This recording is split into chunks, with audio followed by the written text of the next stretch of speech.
Nerf Clan Blitzers, welcome back to the channel. We are previewing the SU-130 and comparing it today to the Skorp, the battle for the best TD in Tier 8, maybe at least the gold TD in Tier 8. We do have the ISU-130, ISU-152, sorry. So the SU-130 is a Russian premium tank. I got it from the latest, the Globe thing at the Christmas event, and it is a fantastic tank. It's got a lot of capabilities. But is it better than the Skorp? Well, my answer is absolutely not. It's not better. It may be almost as good. Let's compare these two quickly and jump into 3 replays that show some of their capabilities. Real quick, you look at the firepower. Advantage is to the Skorp, 2848 DPM versus 2664. Pen is about the same. Alpha is the same.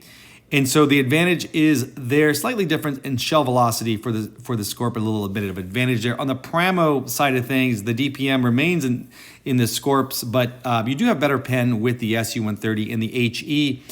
Same thing, better DPM, but nearly exactly the same. When you look at the aim time and the weapon handling, the advantage is this to me is the advantage is massively for the Skorp with 1.72 aim time, 0.29 dispersion. That's before you put all the stuff on there. That is just the best cannon in Tier 8 TD. It's the best cannon in Tier 8. One small advantage for the SU-130 is a 7% gun depression. However, it only has a limited turning arc, so you can only turn the turret 70 degrees, whereas the Skorps is fully rotational. And that's a big advantage to me. Oftentimes with the SU-130, you're going to have to reposition. When you do, your dispersion values kick up. The SU-130 is faster in terms of power to weight. It has a 22 power to weight versus about 17 for the Skorp. However, the Skorp has slightly better top speed at 55. So that is something to think about. The armor for these are just ridiculously bad. These are TDs. You're gonna get shot with a lot of high explosive here. So bottom line is you better get ready not to be shot. And that is one advantage. It's not really well written here. The camo for the SU-130 is arguably the best in the game. The SU-130 is incredible camo, similar to some other tanks like the E-25, etc. So that is a tremendous advantage as well. Let's jump into the replays. Our first game is here by Gent, and this is in Castilla, and he is playing the Skorp during a tournament. So you'll see quite a few familiar tanks rolling around here.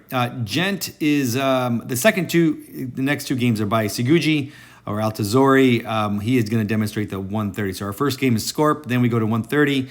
For those of you who are willing to stick around for the last game, I would highly recommend it. We got a 1v4 that Seguji Altazori is going to do. So right away, Gent takes this sniping position and just hammers the T-49 there. As you notice, look at the size of the reticule of the Skorp. It is just such a tight cannon. You can hit shots with it that you just can't with others. I would say this, I said this before about the best TDs in Tier 8. I think that there are a couple differentiators. These are the best sniping TDs. Tier 8 has a lot of great TDs, including the epic WZ-120, the Jagdtiger 8.8, is also a phenomenal TD with a recent buff. The AT-15 is not a contender here for one of the best, but did just get a massive buff. So there's a lot of good tanks. Now watch this shot. That is 455 meters, ladies and gentlemen. That Gent just hit that IS-3, not an easy tank to pen with, from 20 meters. Not a lot of tanks can do this. The Skorp has just got a wicked cannon. The velocity is nothing to write home about. Supercharged, the velocity is still okay. I think it's 1200-ish. But it's good enough, and I think what is ultimately the thing that makes it good is the dispersion and the aim time. Those are the factors that you need when you are sniping from 500 meters where you are not going to get spotted. Gent's playing this, you notice the team move here. There was a call to attack, and many of the enemies are running away. Gent gets a high roll there, which didn't matter. Should say we're playing drop 1 in this tournament, so 07 to drop 1. Renee's old clan, he probably felt bad. I don't know if Renee is in here. But Gent, again, has not been spotted. While the camo for the SU-130 is better than the Skorp's camo is still quite good. That 252U just drove right on by and got one in the butt. And he's just this guy, he's just going to continue pushing, take another one. I must like it. And right now it's a 7-on-4. I don't think this was a close tourney, but Gent is just piling on every shot's 460 alpha or more. And Gent gets aggressive here. He knows he can. It's a 7-on-4. But also, you know, the DPM of this tank is so good that with a 252U, you've got a much better reload. So you can actually go and take shots, and he's trading with the 252U. Not a lot of TDs could do this. Part of it you can do it is because it's got a rotating turret. And so you're not afraid of being pinned or anything like that. But then Gent takes a shot, and this is just pure DPM. Rushes out there, and he would have had that kill in 2 seconds had he had the time. This game's over. It's already 7-on-2, and the cap points are over. All over, 4,400 damage, made it look easy. 1,144 base XP. Nice job, guys, by the way. Nice win there for the tourney. So now we turn our attention to the SU-130 PM, I should say. I don't know why they have a PM on there. And I'm just going to call Seguji Altazori. That's what he goes by on Discord. So Altazori is running around with this thing. Now, you notice immediately this is sped up. However, this tank is quick. The SU-130, that's the first thing I noticed when I drove it is, wow, that thing can move. So it just has good mobility, and that is clutch and key when you have a TD that has paper armor. You know, you need that. And there's a charioteer just gets hit in the side of the turret for, keep going, cut him on fire, 879 damage. This game is the reason we have another game too is Altazori just pounded the living heck out of this other team. Wanted to show a good game and what you could do with the SU-130 next. And this is just, you know, the SU-130 is not a tank you can be aggressive with, as I mentioned. But if your team's doing well, it's got good speed, it's got ridiculous alpha, it's got good enough DPM, you can certainly get aggressive with it. And again, I don't think it's the Skorp's aiming, but no, none needed there with that kind of penetration values. You don't have to aim all that hard. So we're already at, Altazori is at 1,478 damage here, and he finds himself another excellent TD, the WZ-120. I'd say the best aggressive TD of the tier for sure. Altazori pounds him and then just goes off to go find some more meat to be found, and he finds himself with a Gravedigger. Now, the Gravediggers are not an easy tank to face. It's still a tricky tank to face. It just could pound you. We did pound Altazori pretty well, but not for long. And I don't know why this team didn't push Altazori, but he sure made them pay. So here with, you know, that 70 degrees, that's one of the things I noticed. If you want to run around a corner, so right there, Altazori has to turn to get that shot. That means your dispersion value goes up, and it's just harder to hit that shot than the Skorp. The Skorp can just turn it. That's a big disadvantage. I think it's probably, you know, maybe the single largest disadvantage outside of the aim time and dispersion of this tank.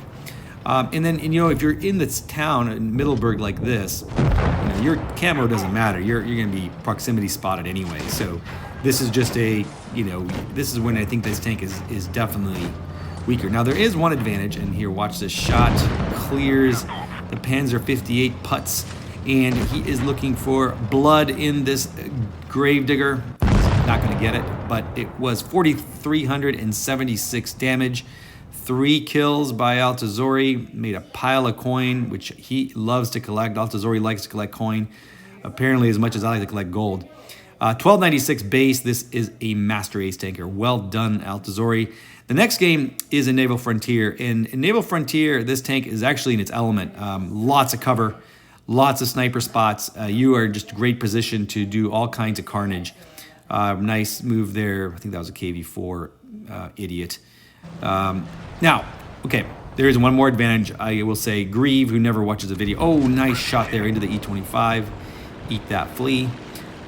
One nice advantage there that is the size, the physical size of the vehicle. The SU-130 is lower down than the Skorp. And that advantage, if you look at this rock, the SU-130 fits very nicely underneath that rock, meaning that when you back up, you don't have any part of your fuselage or whatever the hell is up there. Sure as hell not a mantlet.